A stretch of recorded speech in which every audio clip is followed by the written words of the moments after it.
একটা ছোট্ট গ্রামে বাস করত রহমান নামে এক যুবক। পেশায় সে ছিলেন একজন জেলে। প্রতিদিন সকালে সে তার কাঠের ছোট্ট নৌকা নিয়ে নদীতে যেত মাছ ধরতে। নদীর পানি আর মাছ ছিল তার সংসারের একমাত্র ভরসা।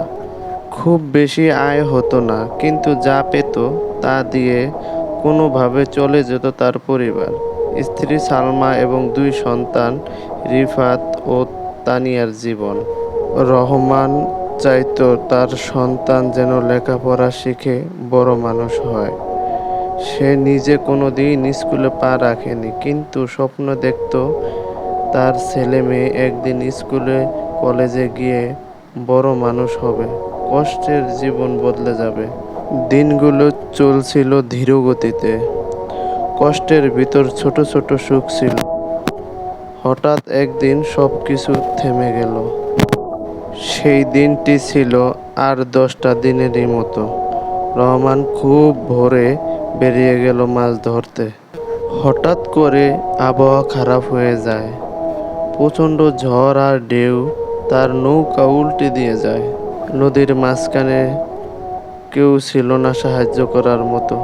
রহমান ডুবে যায় সেই উত্তাল পানিতে। গ্রামের মানুষ অনেক খোঁজাখুঁজি করেও তাকে বাঁচাতে পারেনি। কয়েক ঘন্টা পর তার নিথর দেহ ভেসে উঠল পানির উপরে। এই ঘটনার পর শুধু নদীর বুক নয়, ভেঙে যায় একটা পরিবারের স্বপ্ন।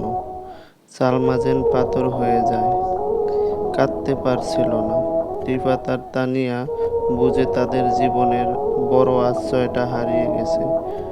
বাবার মৃত্যুর পর সংসারে হাল ধরা অসম্ভব হয়ে উঠল সালমার জন্য।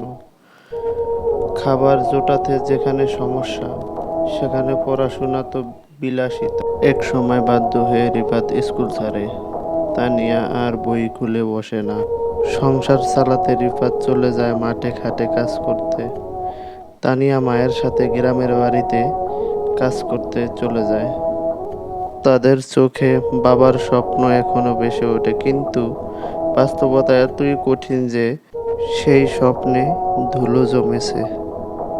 অনেক রাতে তারা আকাশের তারা দেখে, ভাবে বাবা থাকলে আজ হয়তো সবটা অন্যরকম হতো।